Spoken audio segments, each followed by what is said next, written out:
On this episode of Expert Answers, we're looking at the coronavirus pandemic's impact on migrants and remittances, or the money that they send back home. Just last year, remittances were on the rise, becoming ever more important in the world of development economics. But as the world has moved into quarantine, remittances have taken a hit. To get the latest, I recently sat down with the World Bank's lead economist for remittances, Dilip Ratha. Dilip, it's really good to see you again. Let's start with the big question. You and your team have this new report out. Give us the headlines. What do we need to know? Well, remittance flows this year are going to be impacted seriously. They would be down, we expect, by 20%. That would take the numbers down, the remittance flows to low and middle income countries down from 554 billion last year to about 445 billion this year in 2020.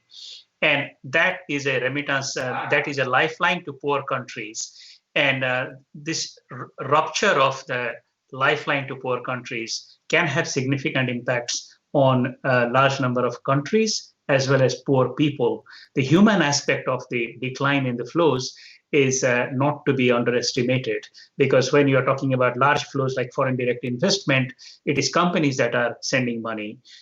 The small sums of money that migrants send, they are in $50, $100, $200 terms. So we are now talking about hundreds of millions, if not a billion people, maybe even more than a billion people getting impacted because of the drop in remittance flows. Is that the result of the pandemic itself, or are there other factors at play here in this 20% drop you're talking about?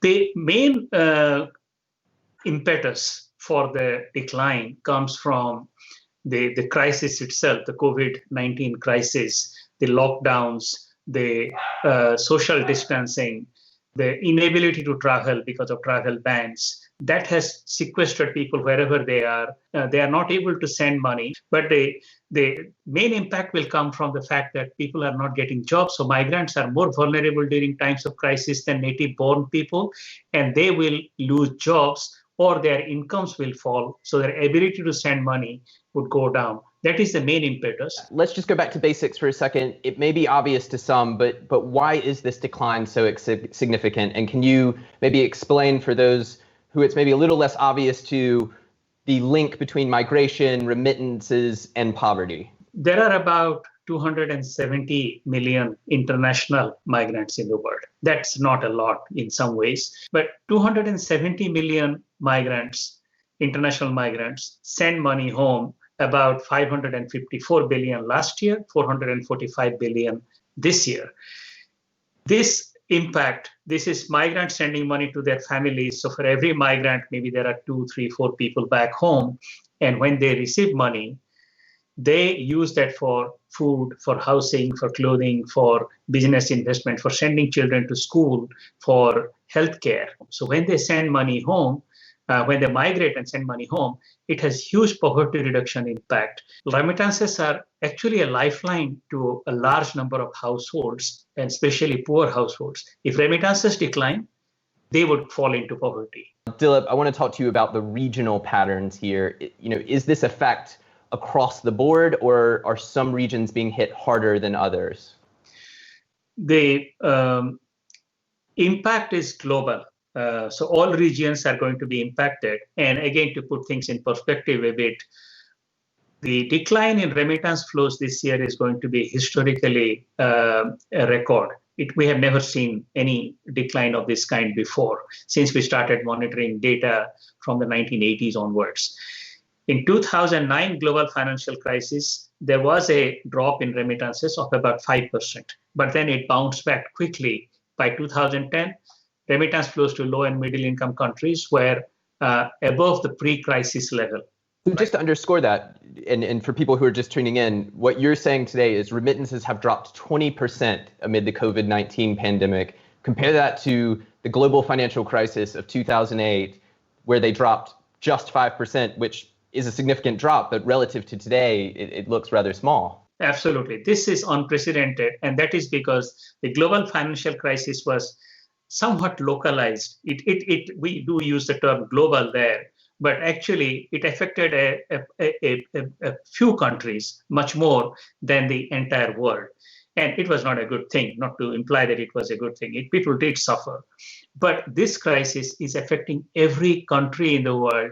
And it is so comprehensive that it is beginning to affect economic activities in remote villages as well, everywhere in the world.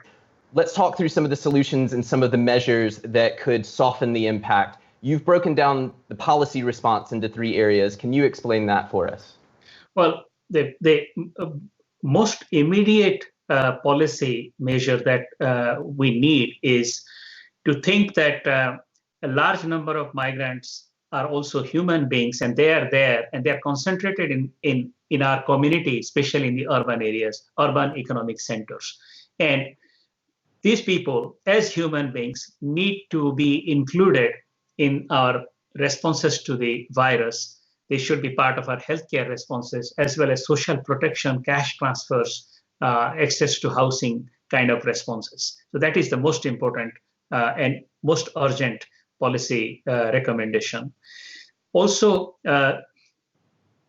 remittances sent by these people is a lifeline to a large number of people out there, and remittance services have been disrupted during the crisis. So recognizing remittance services as essential services might help open some of these stores, and that would facilitate remittance flows. Getting those cash points where people transfer the money from the country they've moved to back to their home country. And you were talking about that earlier. Exactly.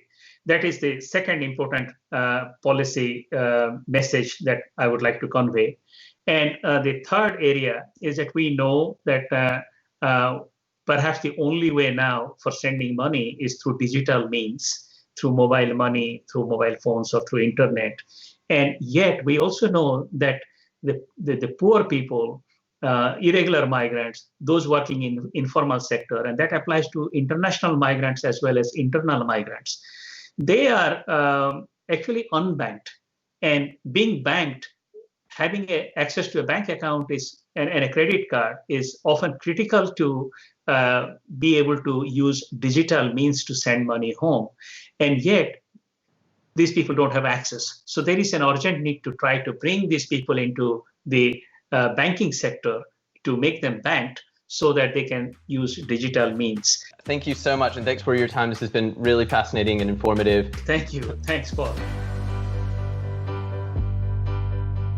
A huge thanks to Dilip Ratha for his time. If you want to learn more about the World Bank and its response to the coronavirus pandemic, head on over to worldbank.org/coronavirus. Until next time, stay healthy, stay safe, goodbye.